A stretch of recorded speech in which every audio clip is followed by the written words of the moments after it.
Hey guys, today we're going to take a look at Mega Man X5 on the PlayStation 1. Now this game is, well, not technically the last Mega Man X game.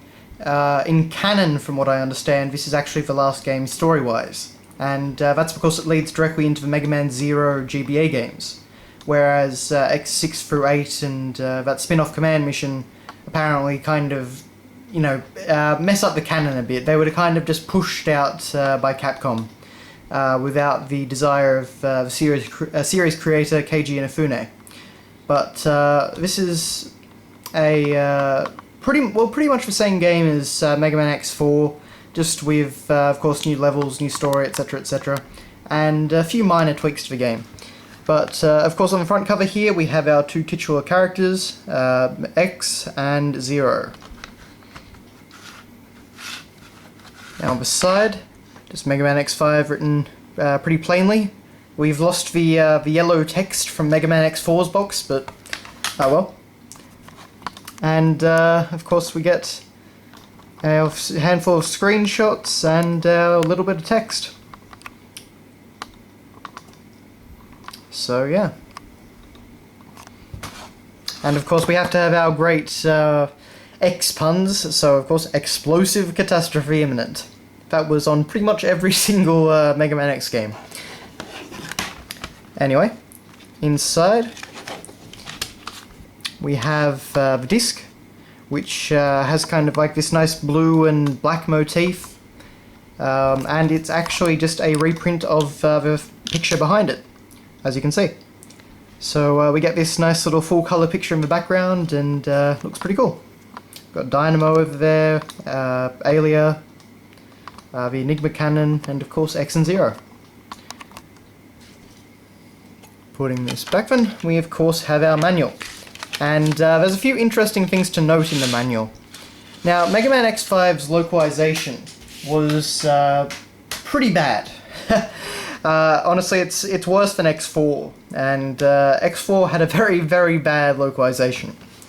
But basically, the names of all the Mavericks that you fight in the game were changed, and they were changed to Guns N' Roses references by this woman. Apparently her husband at the time was a fan of Guns N' Roses and asked her to do it, and so she changed the names, and not realizing, of course, that fans would not really be happy with that, but anyway. So, but in the manual, the translations are actually completely different. Someone else, I guess, just did a completely different translation. So, it's kind of interesting what we end up with. So, of course, we get our story, Earth in Peril, yada yada yada. New in Mega Man X5, Mega Man X and Zero are both playable characters. Yeah, actually that's a bit weird because Mega Man X4 did that, so I don't really know why it's exactly new, but anyway. We get the same picture from the back of the disc, in the back of every single page of the manual. We get character artwork and, bios on the characters. So, Zero is the leader of Zero Unit and a special Class A hunter. He's always cool-headed and accomplishes his mission without the slightest hesitation.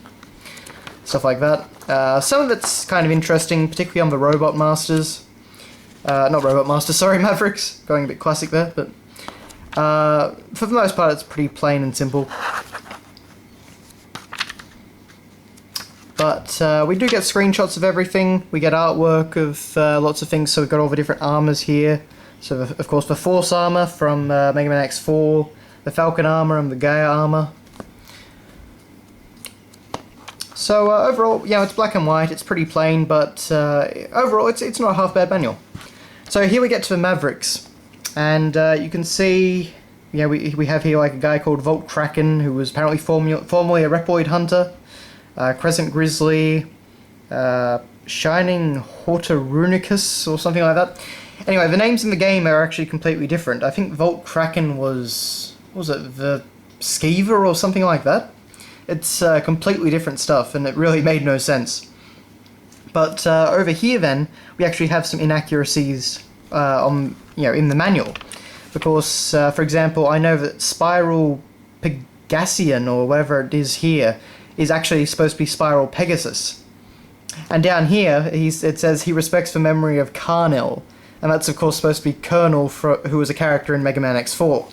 So, both the manual and the game have completely different translations, and they're both wrong. Yeah.